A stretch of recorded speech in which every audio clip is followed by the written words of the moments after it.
Hello everyone, my name is Rocky. Welcome to a very special episode on my YouTube channel. Today I'm going to be bringing you an interview with Mr. Brad Taylor, who was a former sales and marketing executive at the Coca-Cola company. So literally one of the top positions in the corporate marketing ladder at one of the most prestigious and well-regarded companies in the entire world. Today he's going to be giving you guys some insights into brand strategy, how you guys can go about building a brand, maintaining it, and then leveraging it to increase revenue and profits into your own businesses. If you guys don't already know me, I'm an agency owner, an aspiring entrepreneur, like many of you guys. So this YouTube channel is going to be just as much of a learning process for me as it is for you guys. I hope to provide as much unfiltered, no BS content on this channel as I can. So without further delay, let's get right on into the interview. Hello everyone, welcome to a very special lesson on the MZM Masterclass. I'm your host Rocky, and today we're joined by Mr. Brad Taylor, a former Coca-Cola marketing executive, now independent marketing consultant, and my former professor. Mr. Taylor, would you like to introduce yourself for the audience? Sure. Thank you, Rocky. Yeah, it's great to be here. Yeah, again, my name is Brad Taylor. I live down here in Roswell, Georgia, which is just north of Atlanta. I spent, I've got a career background, 35 plus years, sales and marketing. With the last 24 years of my career, I spent at the Coca-Cola company in a variety of sales and marketing leadership roles.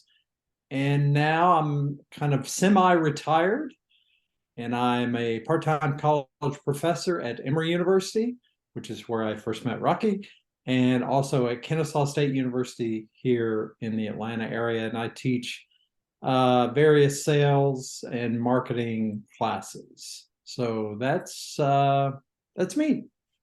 All right, perfect. So for the people listening in, today's lesson will be all about brand strategy. So basically defining a brand, building it, maintaining it, and some common mistakes people might make when going about that. But before we start, Mr. Taylor, would you like to go more in depth about what you did for Coca-Cola? Yeah, so I started back in way back. I guess I'll give away my age here. I started at Coca-Cola in 1994. Started as a senior customer marketing manager. And what is that? That is, think of that as a marketing consultant. I had a portfolio of customers, so restaurant chains, grocery stores, other retail stores, movie theaters, theme parks, et cetera, that sell Coca-Cola products to the end consumer. My job as a senior customer marketing manager was to consult with those uh, customers to help them identify ways to sell more Coca-Cola products to their end consumer. I did that for a number of years. Then I managed the Coca-Cola's global relationship with the Walt Disney Company. So everything that Coca-Cola does with Walt Disney, so theme parks, movies, ESPN, ABC, all the Disney divisions. Coca-Cola has a global partnership with Disney, and my job was to manage that relationship and make good things happen. So I did that for almost 11 years of my career. And then I migrated into more of a sales leadership role. So I led a national sales organization. So a variety of kind of marketing um, and sales leadership roles inside the company. Yeah, so as you guys can tell, Mr. Taylor is very seasoned, very knowledgeable on this subject. So, Mr. Seasoned, yeah, Taylor, that's it. That's a good. That's another way for saying he's old, yeah. but I don't So feel I old. don't know. I don't know about that, but Let's go I'll with I'll seasoned. I'll let you take it away, and I'll pop in here and there with comments and questions. But for the most part, the time is yours, Mr. Taylor. All right, so I think I'm sharing my screen. Can you see that?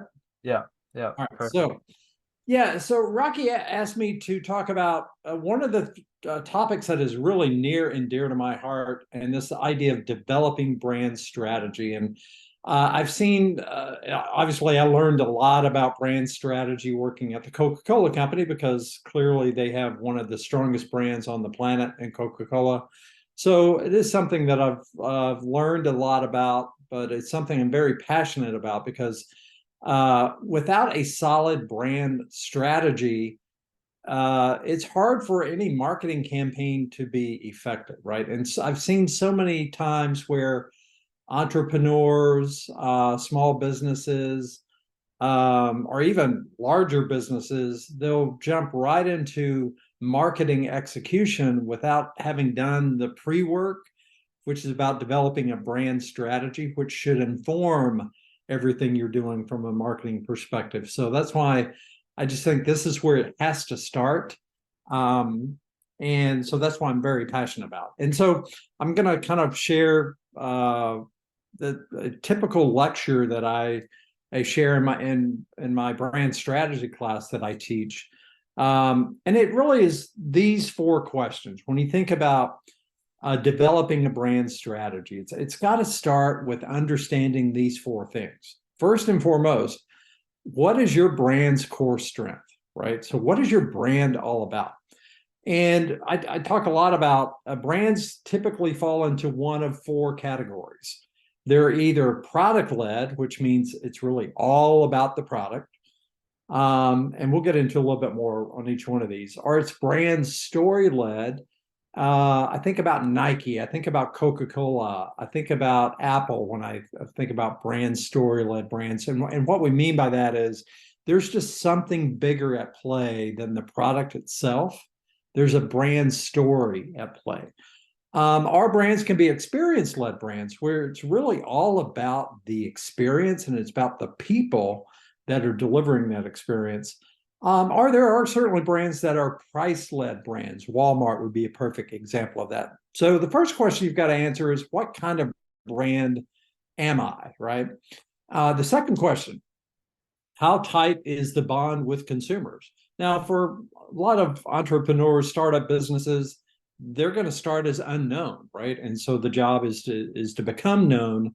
But then over time, as you can see on kind of this journey, brands go from being unknown to maybe they're known, but they're indifferent, which means consumers can't really point to what makes your brand different, better, or more special than the next brand. Hopefully you move into the phase where consumers have tried your brand, they've bought it a couple of times, they like it. And then the more they buy it, the more trust they establish with you, it turns into love. And then ultimately where you want to be, where any brand wants to be, is to become a beloved brand. So we talk about understanding where are you on that journey with consumers. The third question, what is your competitive situation? And the thing that I like to point out here is every single brand on the planet has competition. It may not be direct competition, but you are competing for consumers' time, energy, and money, no matter what category you're in. And if you're a brand, the only brand in your category, you still have competition with all the other categories out there that consumers are spending their time, money, and energy on. So it's important to understand what consumers want, what does your brand do best, and then what does your competition do best. So you need to understand that, answer that question. And then lastly, what is your current business situation? And we talk about brand health, which is all about how consumers are perceiving your brand. And then we talk about brand wealth, which is kind of the numbers, sales, profit, growth, stock price, et cetera. So these four questions are kind of the fundamental questions that we need to answer to begin developing a brand strategy. Yeah, sorry, before you yeah, go ahead. start, could you explain a little bit about what exactly is a brand for the people in the audience? Yeah, sure. A brand. So think about, so there are lots of products and services out there, right? But those aren't brands. Brands are built in the minds of consumers. So a brand is how consumers perceive your product or service. And I like this. One of my favorite sayings is, products are built in factories, brands are built in the minds of consumers, right? So a brand is simply how you are perceived by consumers, right? Now, also, and Rocky will remember this, we talk a lot about our personal brands, which is also your personal brand. Think of it this way: your personal brand is what other people say about you when you're not in the room. How do they perceive you as a person? So it's the same idea. How do consumers perceive products and services? And then how do they perceive you as an individual? So it's all about perception. Exactly, exactly. Couldn't be well better said. All right, you can move on now. Yeah, so let's dive a little bit deeper into kind of how do you build your brand around your core strength, right? So again, that's the first question. And we start with this idea of product-led brands, right? So product-led brands, when you think about it, it's all about the product. And I've got some examples here on the screen. So Tide is a great example of a product-led brand where, and Rolex the same, Google, Samsung. Think about it. It's about the product. And these brands, they continue to invest in innovation to make sure that their product is superior versus competitive products in the marketplace, right? So again, if you believe that you're a product-led brand, hopefully you've got a significant point of difference versus your competition so that you can be perceived as superior to your other brands. But then you need to continue to focus on innovation, invest in innovation to make sure your product stays above and beyond the competition. And then from a communication perspective, you typically directly call attention to the superiority and differences in your product versus the competition. Maybe you use product reviews and key influencers to support the brand. Again, what makes your product different, better, more special than the competition? And it's from a selling perspective, it's more of a rational sell because again, you're pointing out precisely what makes your product different, better, more special than the next guy. So that kind of sums up the idea of product-led brands. Now, the next arena for brands could be brand story-led brands. And look at the examples that I've got here. Coca-Cola, Disney, Apple, Nike, Tesla, Dove. Those are all really, really strong brand story-led brands. And what we mean by that is they focus on building a brand idea that connects quickly with a core group of very motivated consumers. And everything that they do kind of lines up under that story. So we think about Disney's story is all about magic, right? And so that brand, if you had to assign one word to Disney, certainly from a Disney theme park perspective, it would be magic. Think about Apple. The one word that sums up Apple and the whole brand idea and the whole story with Apple is actually three words. It's simplicity, it's humanity, and it's creativity, right? So that's kind of the story at play with Apple. You think about Nike, and yeah, their slogan is just do it, but Nike's brand idea and their story is there's an athlete in every single one of us. And Nike wants you to just pursue your dreams no matter what they are or how crazy they may be. And you think about the Nike advertising that you see. Some of the best advertising that's ever been created. Never, ever, ever, ever do they talk about their products. They talk about the bigger idea, the bigger story that's at play there. Same thing with Coca-Cola, right? Coca-Cola's brand idea, a story is all about, again, three words, happiness, or three ideas: happiness, optimism, and bringing people together. And again, Coca-Cola's advertising, they don't talk about the product because most everyone knows what Coca-Cola is. They bring to life this idea of happiness, optimism, and bringing people together. So again, brand story-led brands, they have something bigger at play than just the product. Now, they have to have a very solid product, but it's more of an emotional communication, right? Tapping into the emotions of consumers. And in most cases, brand story-led brands, and think about these brands and other brands that may come to your mind. In most cases, brand story-led brands are the most profitable brands on the planet because, again, there's something much bigger at play than just the product. Um, brand story-led brands. Next, we have experience-led brands. Now, what an experience-led brand, again, it's about the brand purpose. Why do you do what you do?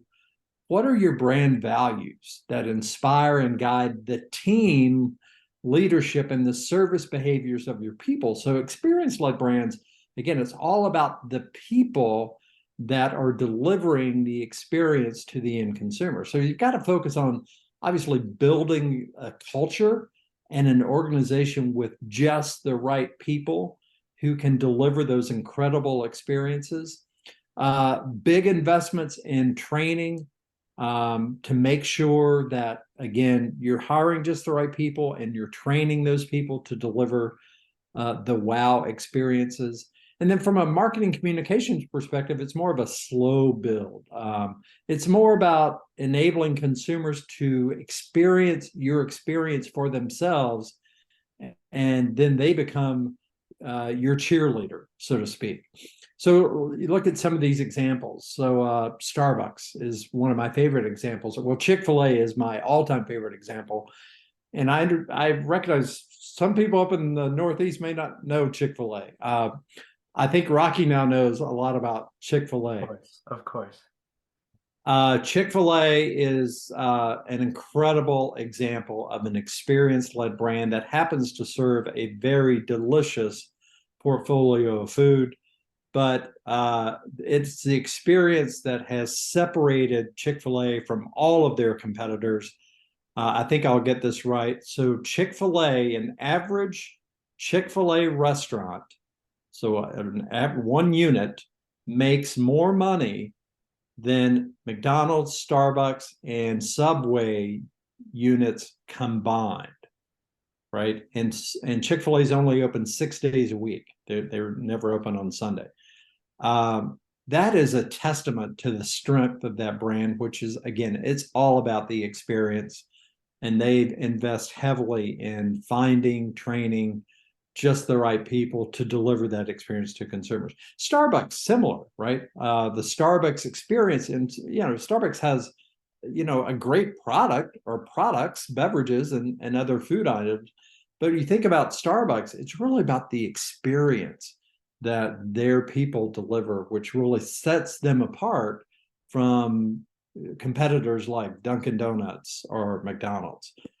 Think about Amazon experience-led brand. Think about Airbnb. Certainly, Disney Parks and Resorts. While Disney at large is kind of a brand story-led brand, you could argue that Disney theme parks are very much an experience-led brand. So hopefully you get the idea.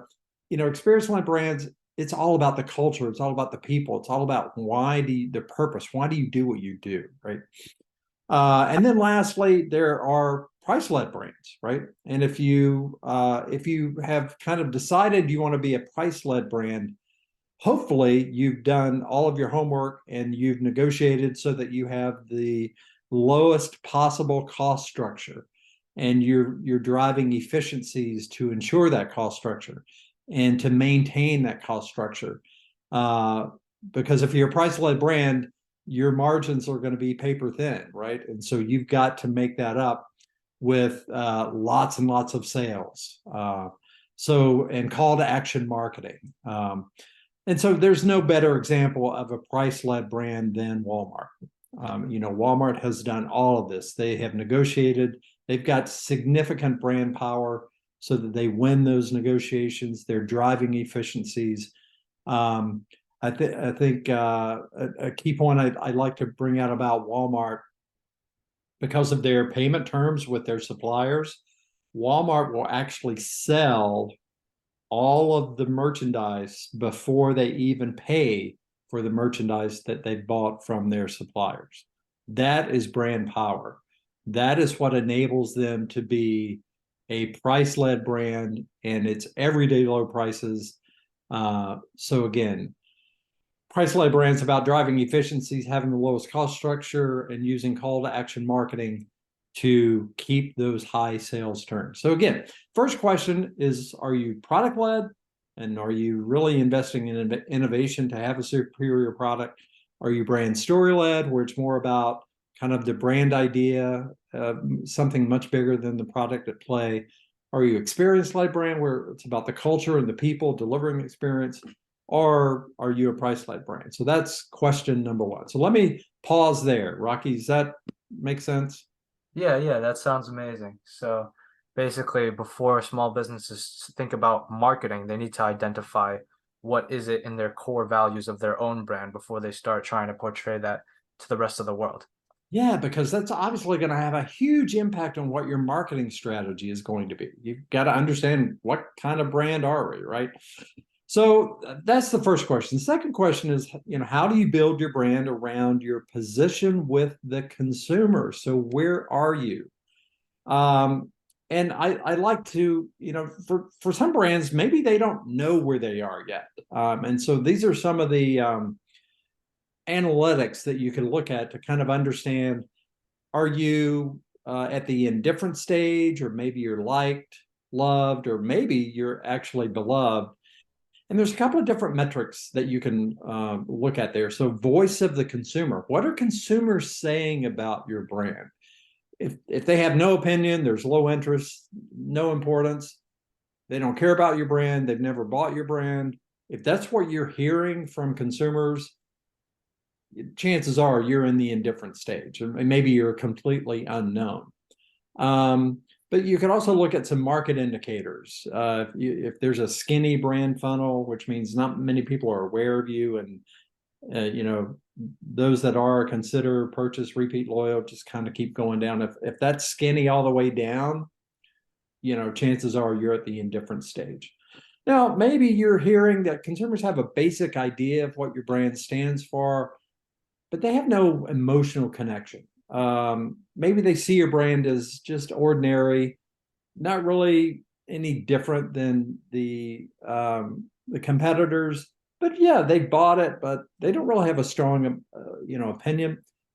Maybe you're liked, right? And what we see in the brand funnel here, you can see there's a higher amount of people that are aware and have considered purchasing, but the repeat purchase and loyal purchase, that gets really skinny there. So maybe that's what you're seeing, and you could kind of classify yourself as a liked brand. And this will make more sense as we get into this, when we talk about what are the marketing strategies depending on where you are with consumers. Now, maybe your consumers are saying that they see your brand as better. They have a high satisfaction level with your brand. There's a high level of loyalty. They frequently buy your brand. Maybe they are willing to recommend your brand to others. Then chances are really good that you are a loved brand.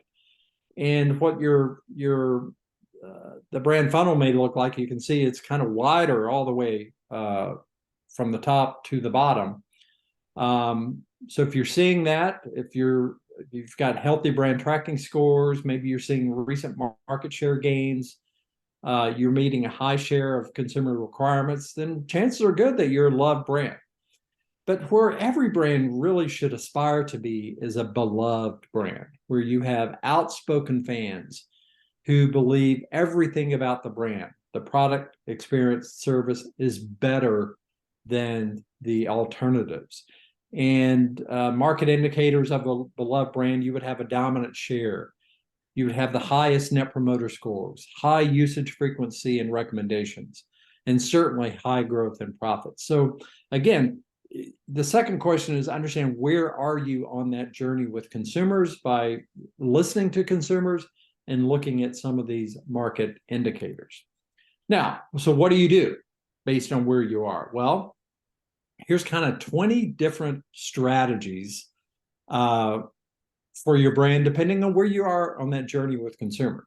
So if you're unknown, a brand new brand in the marketplace, obviously job number one is to get noticed. And so you need to do a setup event, a launch event. You've got to really focus on what is your core message, and you've got to go find some fans. So those consumers, your core target consumers, find find some of those consumers and do everything you can to get them to buy your brand, have conversations with them, engage with them, so that you're turning them those consumers into fans, and they will help you recruit even more consumers. Now, if you're in the indifferent stage, so again, this is where consumers are aware of you, but they don't understand what makes your brand different, better, or more special versus the competition. So this is all about uh, um, tapping into the minds of consumers, getting them to perceive your brand as different, better, or more special. So it's really about establishing the brand positioning in the consumer's mind. Now, if you're liked, so you've already got kind of a trusted, or you've got a set of consumers who are buying you frequently, you want to kind of turn that into a trusted following. You want to drive more penetration with those consumers. You want to drive more usage. You want to build routines. You want to cross sell if you have multiple products.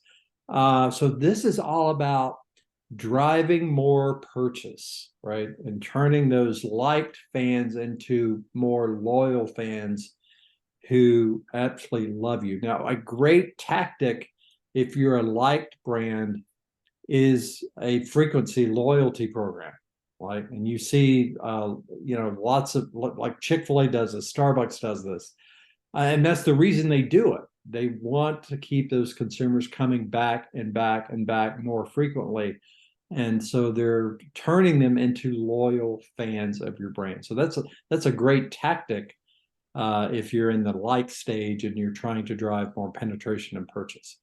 Now, if you're loved already, then you just want to tighten that bond with your most loyal brand lovers. This is where you start to tug on the heartstrings of those consumers, get them to fall more deeply in love with you. So about building memories, real again, kind of tugging on the heartstrings of those consumers.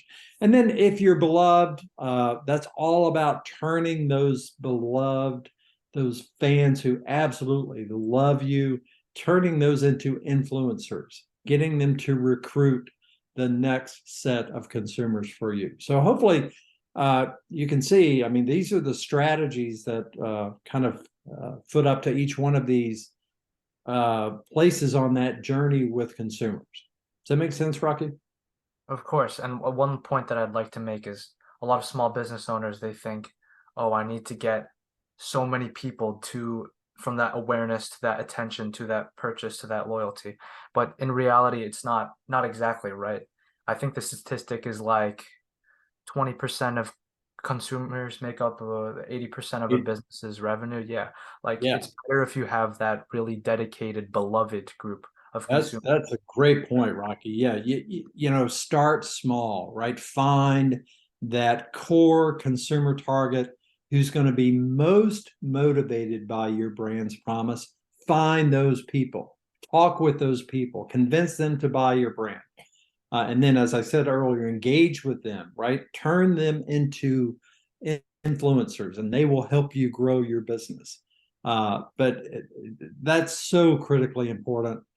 Start with that small base of core target consumer. So we talked about what kind of brand are we? Talked about where are we on that journey with consumers. Now we also have to understand where are you in relation to your competition, right? So how to win the competitive battle for your consumer's heart. This is one of my favorite Venn diagrams, this idea of understanding what consumers want and what your brand does best. If you understand those two things and your brand best delivers against what consumers want, then you're going to be in the winning zone. Now, but there is this thing called competition, right? And so sometimes it may be that you understand what consumers want, but unfortunately, your competitor may do a better job of delivering against what consumers want. If that's the case, you may find yourself in that losing zone, right? Or maybe that what your brand does best, unfortunately, consumers don't want at all, which we kind of call the dumb zone. probably need to find another business to be in, because if consumers don't have a want or need for what you're offering, no amount of marketing is going to change that. Now, in most cases, where brands find themselves is in the risky zone, which is they understand what consumers want, they do a good job of delivering what consumers want, but the competition does about the same job as well. So if you're in the risky zone, you've got to find a way to make consumers perceive that your brand is different, better, or more special. So I like to talk about power players, and these are the brands that know what consumers want and they deliver against what consumers want better than anyone else. Google is a perfect example of a power player that dominates the win and a tie. But some of you may remember BlackBerry. BlackBerry used to be a power player until this thing called Apple showed up on the scene. And unfortunately, BlackBerry didn't recognize the threat that Apple actually presented for their brand, and then they are now out of the mobile communications business as a result of that. So again, power players is where every brand should strive to be, because you're delivering against what consumers want better than the competition, and in often cases you're doing so with a premium price and you're making more money. Now, challenger brands, these are brands that kind of set themselves up outside of what consumers want, and set them up as kind of the best solution. So challenger meaning they're challenging the status quo, right? And they're actually repositioning the power player into the dumb zone, and actually turning their strengths into a perceived weakness amongst consumers. So two good examples of challenger brands: Pepsi. Obviously, I'm biased. I'm a Coca-Cola person, but Pepsi's always been number two to Coca-Cola, and Pepsi's always challenged or tried to challenge Coca-Cola, and they actually did so quite successfully back in the late 70s with the Pepsi the challenge, the taste challenge. But another example of a challenger brand is McDonald's, who actually challenged Starbucks, right? And saying $4 is dumb. Spending $4 on a cup of coffee is dumb when you can go into McDonald's and get a great tasting cup of coffee for under $2, right? So this idea of repositioning the power player kind of into that dumb zone and amplifying what your brand does best by, best to those that may be frustrated by the power player. So those are challengers. And again, the Pepsi challenge and McDonald's attack Starbucks are great examples there. Now, it could be that you're kind of a disruptor, right? A disruptor brands who are game changing. They alone are pulling consumers away from competitors. They take on a game changing stance to jolt the market so that only their brand satisfies the changing consumer needs, and they push the mass competitors away, making them feel out of touch with consumers. Three great examples there. Apple with their iTunes and iPod totally changed the music industry. Uber disrupted the entire taxi industry, and then Dollar Shave Club disrupted the entire shaving category. So game-changing disruptors. Or it may be that you're a craft brand, and this is the idea of better to be loved by a few. So craft brands on a small space with a highly engaged target that's far enough away from major competitors, so they're not really in price competition with competitors, because they have identified this is our core consumer target, a very small engaged consumer target that we're going to win with, and they avoid trying to compete directly with the market leaders. In-N-Out Burger is a great example of a brand that is beloved on the West Coast that does not perceive themselves to be in competition with any of the big burger chains, right? So this is actually a great place for small businesses and entrepreneurs to start as a craft brand. Again, find that small core consumer target, engage with them, get them buying and loving your brand, and that's going to help you build your business. So you got to understand where you are relative to your competition. And then the last question certainly is, how do you address your brand situation before your next move? And typically, brands are going to find themselves in one of these buckets. They're either going to be a startup, or maybe they've been around for a while, but things aren't going great, or maybe there's a couple of different directions they could go in. So they kind of find themselves in a situation where they need to realign the organization. Maybe things aren't good at all, and you've got to fix something, right? Or maybe things are great and you just want to keep it going, right? So there's different strategies that would be at play depending on where you are.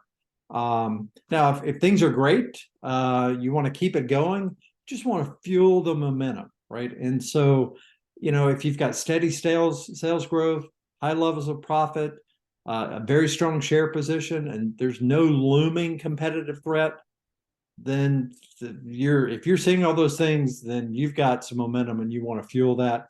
You want to continue to fuel the growth driver. So understand what it is that's driving your growth, but you also want to attack yourself.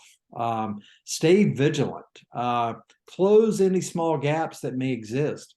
You want to attack yourself before your competitors start to attack you. And then from a leadership perspective, this, motivational leadership style that keeps everyone inspired, aligned, and focused. So if things are great, you don't just pat yourself on the back and go on vacation. You've got to keep working, right? Keep attacking yourself and keep motivating your team to go above and beyond. Now, again, if things are not going great, maybe poor external results, maybe you're seeing declining sales, shrinking profitability, you're losing share, you're losing competitive battles. If you're seeing those things, you're in a mode where you've got to fix it, right? And the strategy there, first and foremost, you want to do something to get some quick wins. So, maybe maybe you do need to drop your price for a period of time to get some quick wins while you are understanding what the bigger issue, the underlying issue is. And then you want to spend the right amount of time and money to fix those issues. Could be more innovation, could be more and better communication.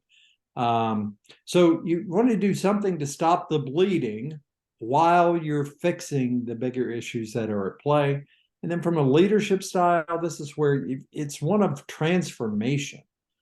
You've got to transform, you've got to challenge everything and everyone in your organization. Again, understand what the underlying issues are, and then challenge your team to fix those issues. Now, if you're maybe you've got a couple of different internal silos, maybe the sales organization has a different idea of what should happen versus the marketing organization. That happens often, actually. So you could have a couple of different silos, and there's conflict over what action should we take. Maybe there's confused messages inside your organization.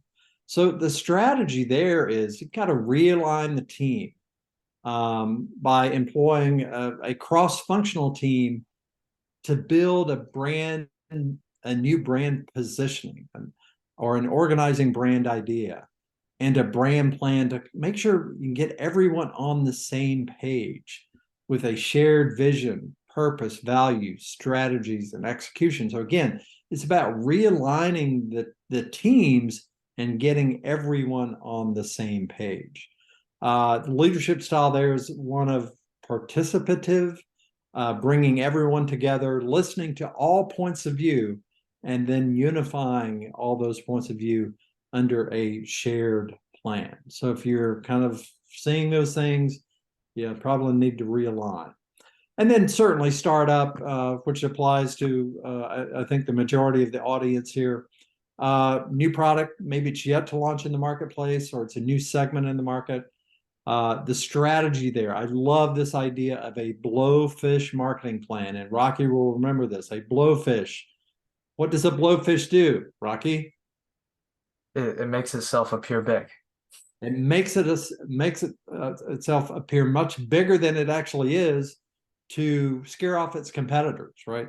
And so this is the same idea with any startup, is you want a blowfish marketing plan with, as we've talked about already, with a highly engaged set of core target consumers who are going to be most motivated by what your brand promises.